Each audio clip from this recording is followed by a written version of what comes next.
Hello students, स्वागत है आपका ए टू जेड क्लासेज में। आज मैं आप लोगों को क्लास 10th के साइंस का बायोलॉजी का पहला चैप्टर बतलाने जा रहा हूँ। जैव परक्रम। पहला चैप्टर क्या है बायोलॉजी का? जैव परक्रम। तो जैव परक्रम से क्वेश्चन, वीडियो को अंत तक जरूर देखें। सभी प्रश्न क्वेश्चन बैंक से लिए गए हैं। किस साल पूछा गया है बिहार बोर्ड के एग्जाम में, वो भी मैं आप लोग को बतलाऊंगा। तो आप लोग को वीडियो बहुत ही मज़ेदार बनने जा रहा है। अंत तक वीडियो को जरूर देखें। चलिए तो क्वेश्चन नंबर 1 स्टार्ट करते हैं। स्टोमेटा के खुलने और बंद होने की क्रिया को कौन नियंत्रित करता है?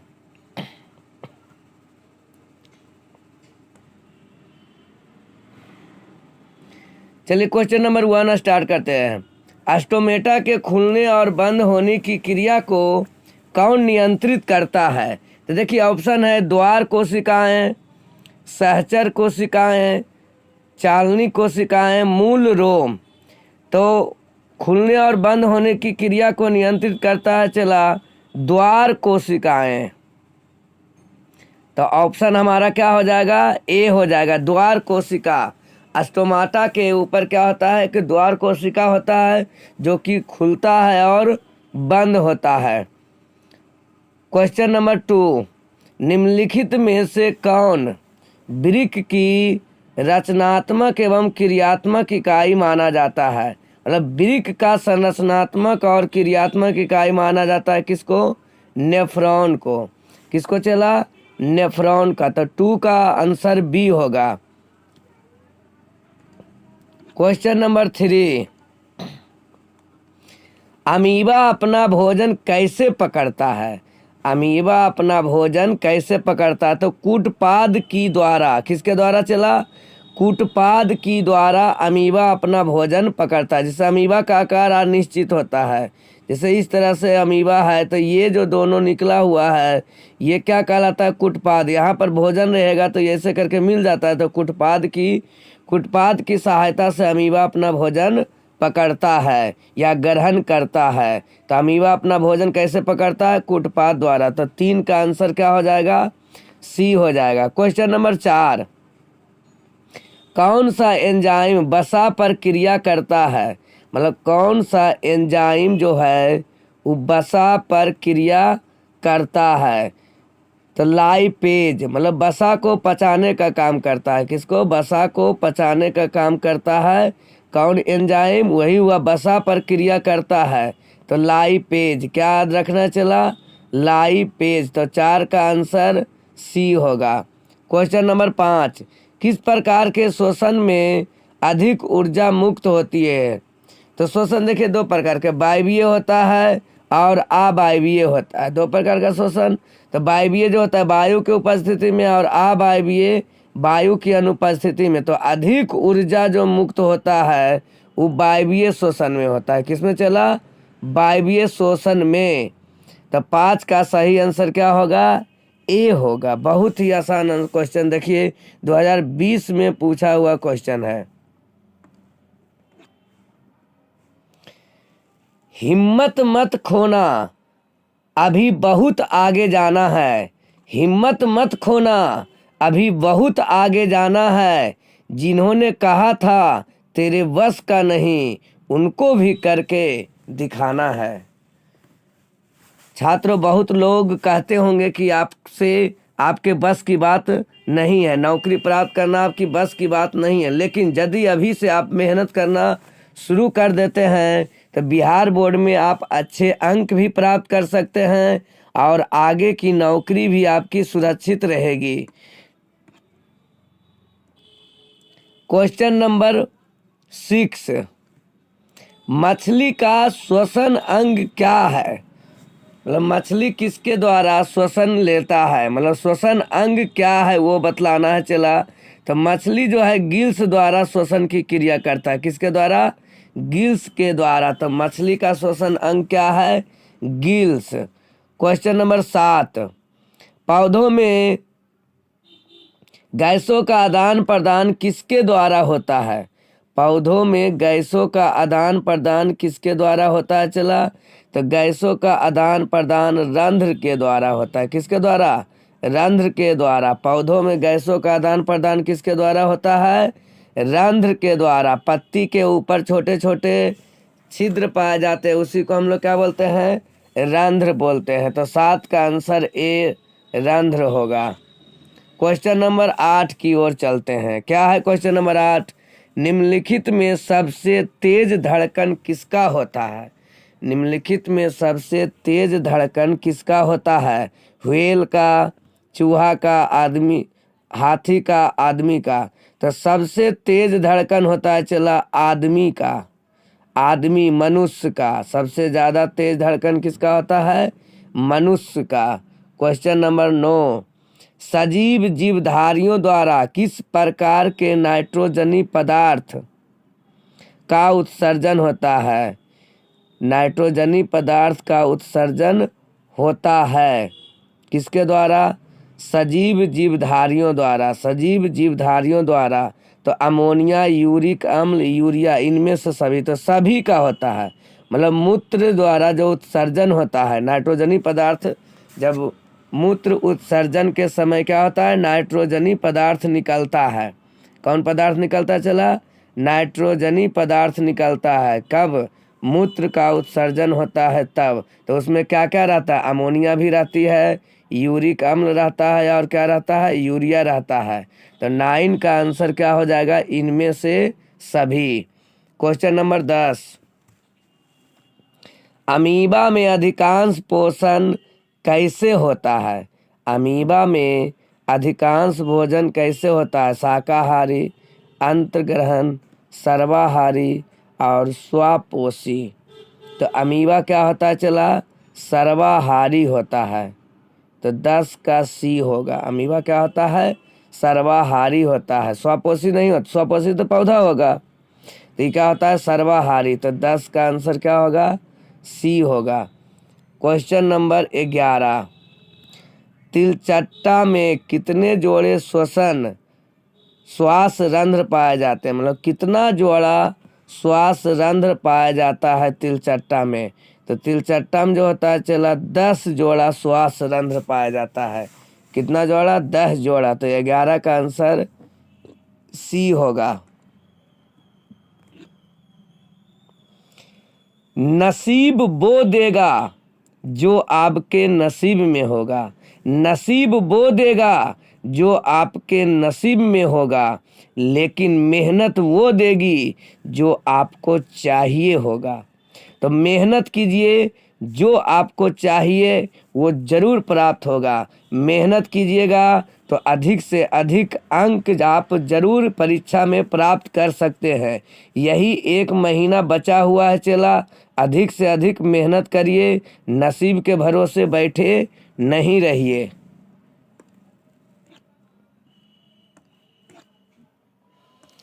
क्वेश्चन नंबर 12, प्रकाश संश्लेषण की क्रिया होती है।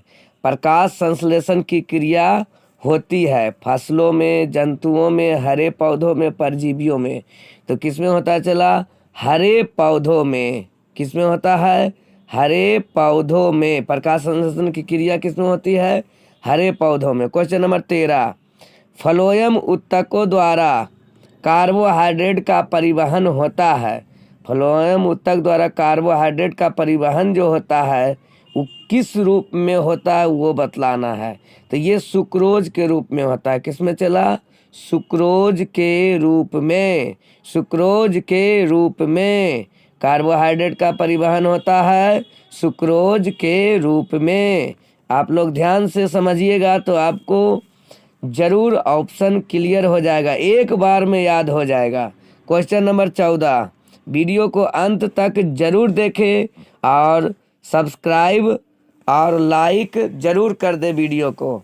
मनुष्य में वृक्क निम्नांकित में किससे संबंधित है? तब वृक्क जो है उत्सर्जन का काम करता है। किसके लिए चला? उत्सर्जन के लिए। तो मनुष्य में वृक्क किससे संबंधित है? उत्सर्जन। क्या याद रखना है? उत्सर्जन याद रखना है। क्वेश्चन नंबर 15, किसकी उपस्थिति के कारण पौधे का रंग हरा होता है? तो बहुत ही आसान क्वेश्चन है। चला, किसके कारण? क्लोरोफिल। किसके कारण? क्लोरोफिल के कारण पौधे का रंग हरा होता है। तो 15 का आंसर क्या हो जाएगा? चला, chlorophyll. Question number 16। Question number 16 ध्यान से देखिए और आंसर को ध्यान से याद कीजिए और एग्जाम में अच्छे से अच्छे नंबर को प्राप्त कीजिए। देखिए क्वेश्चन नंबर 16 क्या है? पौधों में उत्सर्जी पदार्थ है। पौधों में उत्सर्जी पदार्थ मतलब पौधों में क्या निकलता है? उत्सर्जी पदार्थ के रूप में क्या निकलता है? चला, गोंद, टैनिन, रेजिन। तो इनमें से सभी निकलता है। पौधों में गोंद भी निकलता है, टैनिन भी और रेजिन भी, मतलब अलग अलग पौधों में अलग अलग तरीका से निकलता है। तो आंसर यहाँ क्या होगा हमारा? इनमें से सभी। पौधों में उत्सर्जी पदार्थ, इनमें से सभी। क्या क्या सभी? तो गोंद भी निकलता है, चला, टैनिन भी और रेजिन भी। Question number 17। क्वेश्चन नंबर 17, मानव हृदय में कोष्ठकों की संख्या कितनी होती है? मतलब मानव हृदय में कितने कोष्ठक पाए जाते हैं? मानव हृदय में कितने कोष्ठक पाए जाते हैं? तो 2 जोड़ा होता है, मतलब 4 कोष्ठक। कितने जोड़ा? 2 जोड़ा होता है। उसका नाम क्या है? तो 2 जोड़ा कितना हो गया? 4 कोष्ठक। दायां आलिंद बायां आलिंद 2 गो हुआ, और दायां निलय बायां निलय तो 2 2 4, 2 गो निलय 2 गो आलिंद, तो टोटल कोष्ठक कितना? 4 होता है। क्वेश्चन नंबर 18, कवक में पोषण की कौन सी विधि पाई जाती है? कवक में पोषण की कौन सी विधि पाई जाती है? तो कवक में जो होता है, चला, मृत जीवी, सड़े गले चीज को कवक खाता है, तो क्या कहलाएगा? मृत जीवी। कवक में पोषण की कौन विधि? मृत जीवी। याद हो गया? चला, क्वेश्चन नंबर 19, हमारा शरीर किस पीएच परास के बीच कार्य करता है? मतलब पीएच परास, शरीर का पीएच मान कितना से कितना के बीच होता है? शरीर का जो पीएच मान होता है, चला, वो कितना से? तो 7 से 7.8 के बीच होता है। 7 से 7.8 के बीच। हौसलों के तर्कस में कोशिश का वो तीर जिंदा रखो। हौसलों के तर्कस में कोशिशों का वो तीर जिंदा रखो।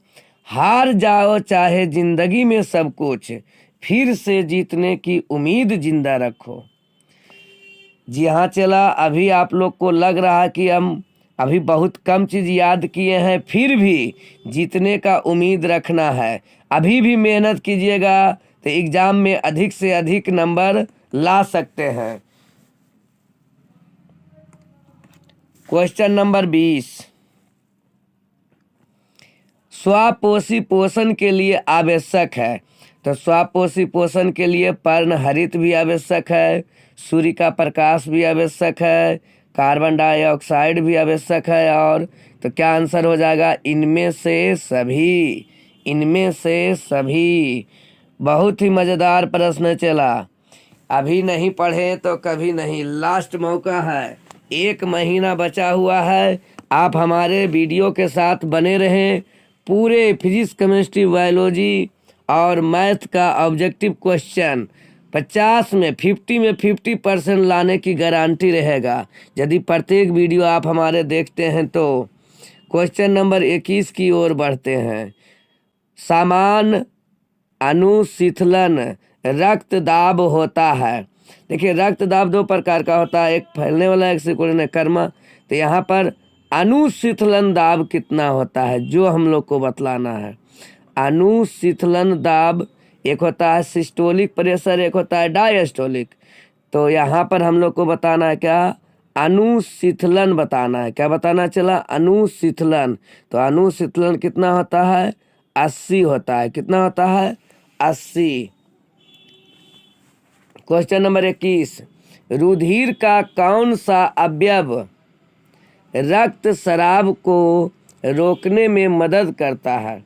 रुधिर का कौन सा अवयव रक्त स्राव को रोकने में मदद करता है, मतलब रुधिर बह रहा है तो उसको रोकने का काम कौन करता है? तो यहाँ पर कौन हो जाएगा चला? रुधिर को रोकने का काम प्लेटलेटस कौन करता है? प्लेटलेटस। इसी को हिंदी में विवाणु भी बोला जाता है। क्या बोला जाता है? विवाणु। मतलब रक्त को थक्का जमाने का काम करता है। क्या करता है? रोकने, मतलब रक्त को थक्का जमा देता है तो बह नहीं पाता है। तो ऑप्शन हिंदी में इसी का प्लेटलेटस को हिंदी में विवाणु भी बोला जाता है। तो यदि ऑप्शन में विवाणु रहे तो विवाणु मार देना, या अंग्रेजी में प्लेटलेटस रहे तो प्लेटलेटस हो जाएगा। क्वेश्चन नंबर 23, पीत रस कहाँ से स्रावित होती है? पीत रस जो होती है चला वो कहाँ से स्रावित होती है? तो पीत रस यकृत से स्रावित होती है। कहाँ से चला? यकृत से। तो 23 का आंसर क्या हो जाएगा? बी हो जाएगा।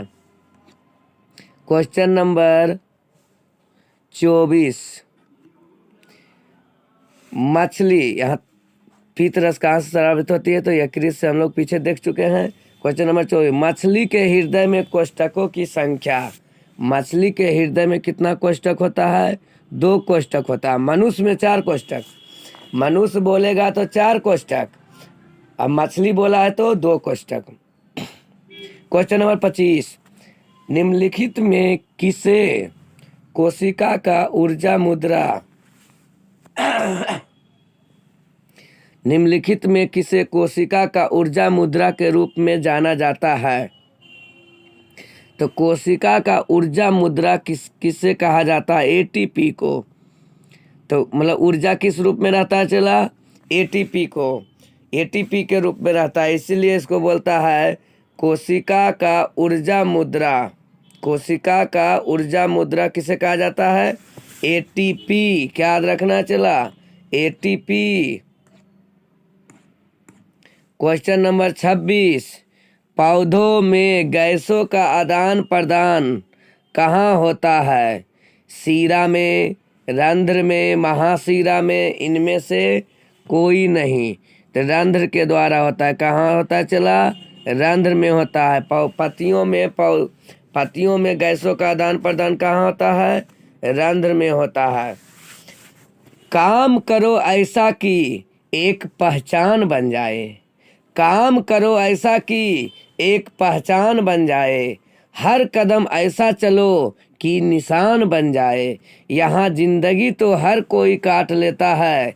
यहाँ जिंदगी तो हर कोई काट लेता है। जिंदगी जियो इस कदर की मिसाल बन जाए।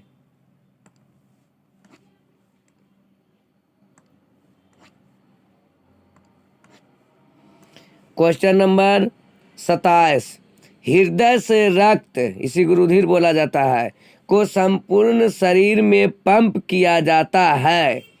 किसके द्वारा पंप किया जाएगा चला? फेफड़ा के द्वारा, कि निलय द्वारा, कि आलिन द्वारा, कि इनमें से सभी के द्वारा? तो यहाँ पर निलय के द्वारा, मतलब फेफड़ा हृदय से बाहर निकलता है तो किसके द्वारा? निलय के द्वारा। किसके द्वारा चला? निलय के द्वारा। तो संपूर्ण शरीर में पंप करने का काम किसके, मतलब हृदय से बाहर निकालने का काम कौन करता है? निलय होता है। हृदय का 4 भाग, निलय, निलय 2 हो गया, दायां निलय बायां निलय, और आलिंद होता है। तो यहाँ निकालने का काम, पंप करने का काम कौन? निलय करेगा। क्वेश्चन नंबर 28, निम्नलिखित में कौन से यंत्र का उपयोग रक्त दाब मापने में किया जाता है? तो रक्त दाब मापने के लिए स्फिग्नोमैनोमीटर कौन होता है चला? स्फिग्मोमैनोमीटर। तो 28 का आंसर सी होगा। 28 का आंसर क्या हो जाएगा? सी हो जाएगा। क्वेश्चन नंबर 29, रक्त का कौन सा अवयव घायल स्थान से रक्त स्राव के मार्ग को रक्त का थक्का बनाकर अवरुद्ध करता है? तो प्लेटलेटस बताए थे। कौन बताए थे? रक्त को थक्का जमाने का काम कौन करता है? प्लेटलेटस, या इसी को विवाणु भी बोला जाता है। क्या बोला जाता है हिंदी में? विवाणु। क्वेश्चन नंबर 30, मंड परीक्षण के लिए हरी पत्ती पर आयोडीन डालने से पहले पत्ती को अल्कोहल में उबाला जाता है। उबाला जाता है, मतलब इसका किस लिए उबाला जाता है वो बतलाना हम लोग को। तो क्लोरोफिल को घोलने के लिए, किसके लिए चला, क्लोरोफिल को घोलने के लिए हम लोग क्या करते हैं, उसको पहले उबाला जाता है। तो 30 का आंसर क्या होगा, बी होगा। 30 का आंसर क्या होगा, बी। तो इस वीडियो के माध्यम से आप लोग को बायोलॉजी का एक्सरसाइज 1 का 30 वीडियो देखे, पार्ट 1 था। नेक्स्ट वीडियो में आप लोग को क्वेश्चन नंबर 31 से लेके पार्ट 2 का वीडियो लेकर आऊँगा। तो आप हमारे प्रत्येक वीडियो के साथ बने रहें और प्रत्येक वीडियो को देखें। एग्जाम में बहुत ही सहायता प्रदान करेगा। सभी प्रश्न बिहार बोर्ड में आया हुआ है। तो आज के लिए जय हिंद, जय भारत।